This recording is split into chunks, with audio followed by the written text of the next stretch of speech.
और हम आज बात कर रहे हैं बिहार की राजनीति की और खासकर चिराग पासवान की, जिन्होंने अपने वक्तव्य से और अपने जो पिछले कुछ दिनों में उन्होंने जो कार्यक्रम किए हैं उससे बिहार की राजनीति को गरमा दिया है। चिराग पासवान और उनके समर्थक ने सीधे तौर पे नहीं लेकिन परोक्ष रूप से उन्होंने अपने आप को बिहार के मुख्यमंत्री के तौर पे प्रोजेक्ट करने की कोशिश की है। पहला वक्तव्य आया चिराग पासवान का दिल्ली में, जब उन्होंने कहा कि उनकी रुचि बिहार में काम करने में ज़्यादा है और जबकि वो दिल्ली में केंद्रीय मंत्री हैं लेकिन उनका दिल जो है वो बिहार में काम करने में लगता है और वो चाहते हैं कि वो बिहार में काम करें। उसके बाद जैसे ही ये वक्तव्य आता है उनके समर्थकों ने पूरे पटना को पोस्टरों से पाट दिया, जिसमें चिराग पासवान को एक भावी मुख्यमंत्री के तौर पे दिखाया गया और इसका चिराग पासवान या उनके किसी भी वरीय नेता ने खंडन नहीं किया।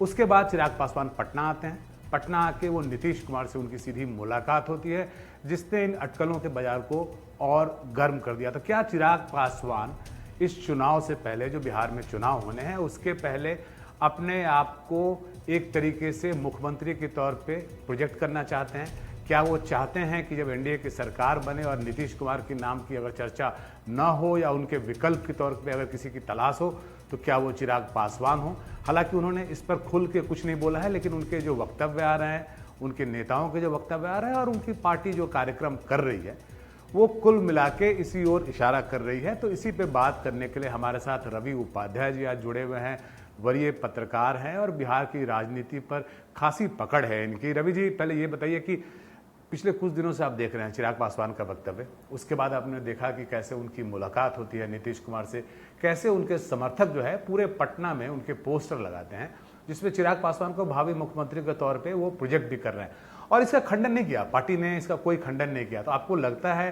कि चिराग पासवान या उनकी पार्टी ये मैसेज दे रही है कि भाई अगर नीतीश कुमार के नाम पर अगर उनके विकल्प की तलाश हो चुनाव के बाद तो चिराग पासवान की चर्चा हो? देखिए, निश्चित रूप से आप बीते दिन देखिए लोक जनशक्ति पार्टी रामविलास, जो चिराग पासवान की पार्टी है, उसकी प्रदेश कार्यालय में बैठक हुई और प्रदेश के जितने बड़े नेता थे सभी कद्दावर नेता पहुंचे थे और समझिए कोर कमेटी की ही एक तरह से बैठक हुई। उसमें भी यह कहा गया कि चिराग पासवान जो है सो पहले पसंद हैं और चिराग पासवान के नाम पर एक तरीके से कहा जाए तो मुहर भी लगी और बिहार मांगे मोर। तो बिहार मांगे मोर कहने का मतलब क्या है? और साथ में एक और प्रस्ताव उसमें पारित हुआ, उसमें कहा गया कि एनडीए में तो रहेंगे लेकिन स्वतंत्र रूप से वो करेंगे। तो स्वतंत्र एनडीए में रहेंगे और स्वतंत्र रूप से, यह दोनों दो तरह की बात समझ में आती है। और आप देख रहे हैं कि उनका देखिए उनका प्रोग्राम भी उनकी पार्टी की ओर से लगातार शेड्यूल जारी किया गया। 18 मई को उनका नालंदा में नीतीश कुमार के गृह जिला में बहुजन भीम समागम था, उसको स्थगित किया गया। उसके बाद से देखिए 29 मई को वह तिथि निर्धारित की है। उससे पहले नीतीश कुमार से उनकी मुलाकात होती है। नीतीश कुमार से मुलाकात से पहले वह दरभंगा में होते हैं। दरभंगा में एक प्राइवेट मेडिकल कॉलेज की बात है, वहां पर गए थे। वहां पर वह कहते हैं कि 2025 तक नीतीश कुमार ही मुख्यमंत्री रहेंगे। तो देखिए, और फिर कहते हैं कि बिहार फर्स्ट बिहारी फर्स्ट, वो उनका विजन है, सब कुछ छोड़ करके आए हैं। और तो यह सब कई बिल्कुल बिहार फर्स्ट बिहारी फर्स्ट की वो लगातार बात करते हैं। 2025 तो अब खत्म होने में है, 2025 में चुनाव भी होगा। तो क्या चिराग पासवान बिहार फर्स्ट बिहारी फर्स्ट की मुहिम के जरिए चाहते हैं कि उन्हें प्रोजेक्ट किया जाए? दूसरा, क्या भाजपा जो है, अगर एनडीए वापस सत्ता में आती है तो भाजपा जो है क्या चिराग पासवान की इस जिद को, इस मुहिम को वो मानेंगे? क्योंकि अपनी पार्टी से बाहर कि किसी नेता को बिहार में मुख्यमंत्री के तौर पे प्रोजेक्ट करना, क्या भाजपा को ये मंजूर होगा? देखिए, सबसे बड़ी बात है कि वह चिराग पासवान नरेंद्र मोदी के हनुमान कहे जाते हैं और राम के ही हनुमान होते हैं, इस बात को समझना पड़ेगा।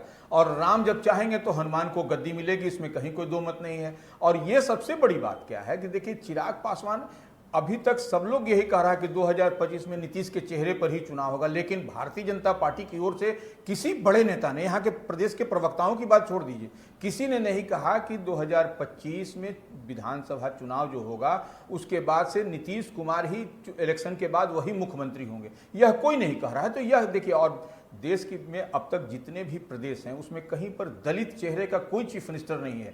तो ऐसे में यह भी कयास लगाया जा रहा है, यह भी पॉलिटिकल कॉरिडोर में चर्चा है कि भारतीय जनता पार्टी चिराग पासवान को आगे कर सकती है as a chief ministerial candidate, as a chief Chirag Paswan दलित भी हैं, चिराग पासवान युवा हैं, एक केंद्रीय मंत्री के तौर पे उनकी पहचान है, वो काम कर रहे हैं और साथ में रामविलास पासवान के पुत्र हैं, तो वो जो कि नरेंद्र मोदी के काफ़ी करीबी मित्र माने जाते थे।